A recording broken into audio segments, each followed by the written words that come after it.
Oi, gente! Essa semana eu li um artigo que me deixou assim tão entusiasmada e tão encantada que eu resolvi vir aqui falar para vocês. É um artigo de um médico, professor universitário, que também é filósofo. Ele escreveu as 10 características que um médico extraordinário tem que ter. E aí eu comecei a ler aquilo tudo e parece que, assim, tudo que eu venho estudando, que eu venho conversando aqui com vocês, tem um outro vídeo aqui que eu falei como saber se um médico é bom ou não. Parece que ele conseguiu, assim, numa simplicidade extrema, dando vários exemplos do dia a dia dele e de vários autores super conhecidos de... É isso, como ser extraordinário. E aí quando você para pensar, não é só na medicina isso. Ele é médico e por isso ele escreveu para médicos num jornal, não é jornal, né? Numa revista médica, é o American Journal of Medicine, que é uma revista super badalada, mas que quando você para ler, você consegue aplicar em tudo na sua vida, não só nas profissões. Então, quando eu leio alguma coisa fantástica assim, eu fico logo querendo que todo mundo leia, e eu sei que assim, não basta postar o artigo e falar, olha, lê aí. Tem gente que nem em inglês consegue, para traduzir é difícil, então eu resolvi fazer esse vídeo para contar para vocês as 10 principais características para um médico ser extraordinário. E aí no final vocês me contem aqui como que isso se aplica para vocês, para saber se um médico é extraordinário ou não, mas para saber se outros profissionais são ou não são. Eu sou Renata Beranger, eu sou médica, infectologista, especialista em doenças infecciosas e parasitárias. A primeira característica é ser um detetive que nem Sherlock Holmes. Quem já leu sabe como é que é isso. E aí o que isso tem a ver com a medicina, né? Ele cita uma frase que tem no livro, que é: quando você estiver eliminado o impossível, o que sobrar, por mais improvável que seja, deve ser a verdade. E o que isso tem a ver com a medicina, Sherlock Holmes? É exatamente o que a gente faz. Quando a gente faz a anamnese, quando a gente escuta o paciente e pergunta tudo, pergunta várias coisas e a gente vai examinar, a gente está querendo o quê? Pistas para dar o diagnóstico. Então é isso, você tem que ser curioso, você tem que perguntar. Então quando o médico chega e fica lá insistindo, mas como é que é essa dor? É aqui, é ali? Dói assim, dói assado, dói quando você come isso ou como você come aquilo? É isso que a gente está tentando fazer, a gente está tentando interpretar e solucionar um mistério. E às vezes as pessoas ficam meio chateadas, ai não, lá vem ela de novo perguntar aquilo tudo. Ou às vezes, ó, não estou entendendo nada, para tudo e volta do começo. Só que para isso a gente precisa o quê? De tempo. Imagina numa consulta de 15 minutos se você vai conseguir saber da vida inteira de uma pessoa. Eu tive uma oportunidade há umas semanas atrás de fazer uma consulta em domicílio, que é uma consulta super bacana que eu adoro. Era um senhor que ele não tinha mobilidade para conseguir ir no consultório. E eu tive a honra de ser convidada para entrar na casa dele. Eu fiquei lá 2 horas só entendendo o que estava acontecendo, como é que era a vida, o que a gente podia mudar para melhorar a qualidade de vida, não só dele, como da família. Mas isso tudo leva tempo para justamente a gente conseguir solucionar, desvendar os mistérios e conseguir ajudar os pacientes. A característica número 2 é muito importante e às vezes a gente esquece. É o quê? Esteja saudável. E a gente fica lá com aquela coisa, né? Às vezes querendo salvar todo mundo, querendo resolver tudo, fazendo milhões de plantões, trabalhando horas e horas sem dormir, só estudando, e às vezes a gente esquece da gente. Para a gente conseguir ajudar o outro, a gente tem que estar bem. A gente tem que estar com a cabeça boa, tem que estar saudável, tem que estar com o corpo saudável também. Eu fico brincando, falando que a única coisa que todas as especialidades médicas têm em comum, ou têm, assim, afirmam, né, tem a ciência, é que o quê? Que o exercício físico é bom para tudo, inclusive para a sua imunidade. Então tudo, questão do sono, questão da alimentação, questão do seu dia a dia. Se você não consegue fazer exercício físico adequado, isso tudo fica meio capenga e é ruim para a sua cabeça. Então, para a gente ajudar o outro, a gente precisa estar bem. E isso os médicos esquecem muito. A gente foca nos pacientes e esquece da gente. Então, Isso também é para qualquer profissão, na verdade, né? Mas se você é médico, está se matando de fazer plantão, não consegue ter um tempo de qualidade para você mesmo, para pensar na sua família, para pensar no resto que não seja na sua profissão, você não está plenamente saudável e você não vai conseguir ser um médico extraordinário. Terceira característica, tem muito a ver lá com a primeira. Seja um bom ouvinte. E aí, o nosso autor, de novo, usa uma pessoa, um ícone da medicina, que ele se chama William Osler. Ele é responsável por várias descobertas e ele é chamado pai da medicina moderna. E a frase dele é: ouça o seu paciente, ele está te contando o diagnóstico. E justamente é isso, você tem que ter tempo para ouvir o que seu paciente está falando, quais são os problemas dele, o que ele tem ansiedade, tudo. Se você não consegue fazer uma anamnese, se você não consegue ter um tempo adequado para ouvir o seu paciente, provavelmente você vai errar o diagnóstico, você vai pedir um monte de exame desnecessário, você onera todo mundo, inclusive o sistema de saúde, e não consegue sair do lugar, porque é muito importante que você pare, fique ali 100% para o seu paciente e ouça o que ele tem para te falar. A quarta característica, ache a sua paixão.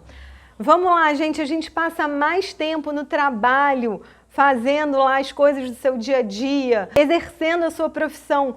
A gente fica mais tempo no trabalho do que em casa. Se você não é apaixonado pelo que você faz, se você não tem prazer, se você passa a sua semana inteira esperando o sextou, o sábado e domingo para ser feliz, tá errado. Ainda dá tempo, para tudo e vai achar a sua paixão, porque só assim, só se você é apaixonado pelo que você faz, se você dá valor, se você quer estar ali no lugar onde você está, que você vai conseguir ser extraordinário, porque senão você vai ficar lá sentado esperando a vida passar.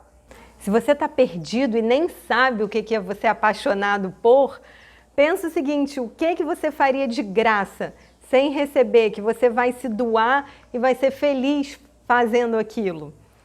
Talvez seja um começo, seja algo para você pensar. E aí você vai ver que no final das contas a gente vai lá para outra característica, que você não fica buscando só o sucesso e a fama.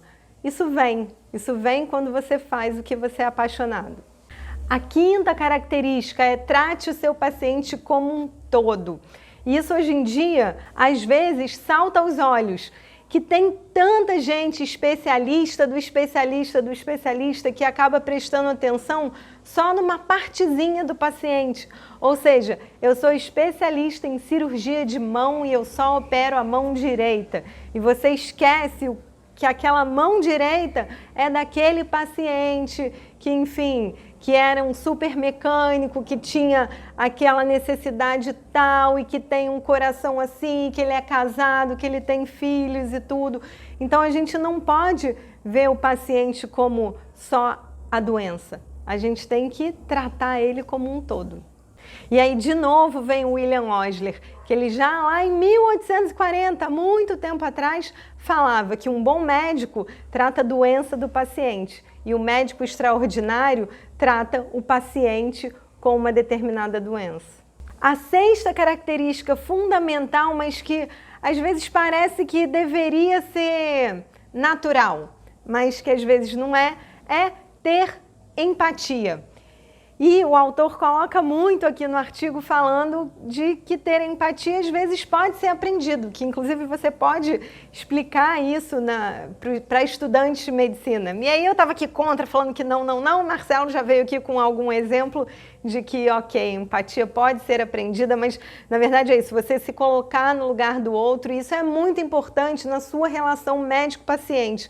Quando você vai dar um diagnóstico difícil, quando você vai, enfim, falar qualquer coisa, se você consegue entender como seria para ele, como seria se isso fosse para você, às vezes até com um pequeno gesto de abraçar, de pegar na mão, você consegue fazer a pessoa se sentir melhor ao que você está falando, ou seguir um tratamento mais seriamente, com mais compromisso e maior seriedade do que simplesmente se você faz um papel, entrega para ele e espera que ele se vire sozinho. E aí o autor cita uma frase muito bacana, de novo, é que as pessoas geralmente esquecem o que você falou ou o que você escreveu, mas elas dificilmente vão esquecer como você as fez sentir. Então, se você consegue tocar o seu paciente, ele vai seguir melhor o tratamento, que é tudo que a gente quer. A 7ª característica é prestar atenção nos detalhes. Os detalhes são o que fazem a diferença entre o mediano, o medíocre e o extraordinário. E aí ele ainda cita que você sempre tem que ter um plano B e que tudo o que você faz ou o que você não faz tem consequências e que os pacientes não são todos iguais. É o que eu sempre falo, que o paciente não lê o livro. Às vezes você estudou tudo, você sabe tudo de uma determinada patologia, quando você chega lá para examinar, para conversar com o paciente, nada encaixa. E aí você tem que parar de novo, prestar atenção nos detalhes e ouvir, que você vai chegar a uma suspeita diagnóstica. A 8ª característica é desenvolva a sua resiliência. Peça ajuda quando necessário, entenda que você não é onipresente, onipotente, preste atenção nos detalhes de novo. E aqui a gente cita uma frase de Darwin: não é a espécie mais forte ou mais inteligente que sobrevive. É a espécie mais resiliente e que responde melhor às mudanças que sobrevive. E aqui eu vou deixar um adendo para você que é paciente, que está aqui me assistindo.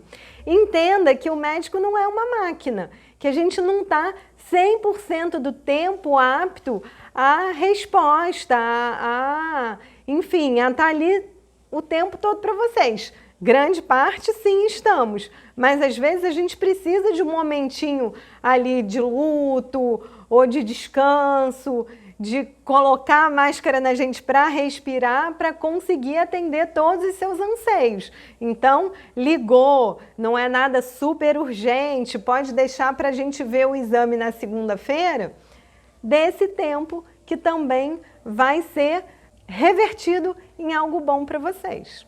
A 9ª característica é tenha responsabilidade. Falando assim, parece que é super simples, né? Mas uma coisa que a gente tem que entender é que dentro de um hospital ou dentro da medicina existe a equipe multidisciplinar, que são fisioterapeutas, nutricionistas, fonos, a equipe de enfermagem, todo mundo trabalha junto para cuidar daquele paciente. Mas a decisão final, ou às vezes ali a decisão onde segundos contam para a gente salvar a vida do paciente, isso geralmente é a atribuição do médico. E a gente tem que ter essa responsabilidade, inclusive de fazer essa escolha, de tomada de decisão rápida ali, de fazer aquela medicação, ou de cardioverter o paciente, ou no meu caso, de escolher o melhor antibiótico rapidamente, porque o paciente tem alguma infecção muito grave. E a gente não pode fugir dessa responsabilidade. A gente tem que escolher e tem que viver com as escolhas que a gente fez. Então a gente precisa estar apto e precisa estar treinado para assumir essa responsabilidade. E nessa parte, ele cita o Paulo Coelho, que é o nosso autor brasileiro. E ele usa uma frase dele, que é: você se afoga não caindo no rio, mas submergindo nele. E é justamente isso, você tem que tomar a decisão, você não pode titubear. Tomou a decisão e viva com ela. E a 10ª característica é conte suas estrelas. E o que é isso? É conte as suas vitórias. E para um médico, o que é a vitória? São as vidas que a gente salvou, são as vidas que a gente tocou, que a gente mudou, que a gente conseguiu curar. Ou às vezes você não cura, mas você ajuda, você ouve. E é claro que o dinheiro é importante, que a fama é benquista. É muito difícil a gente falar não importa.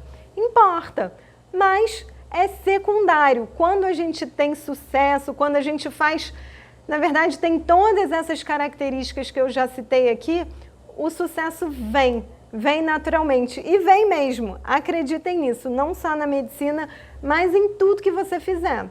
Geralmente são os pequenos gestos ou as pequenas coisas que fazem a total diferença. E a gente percebe muito isso nas consultas.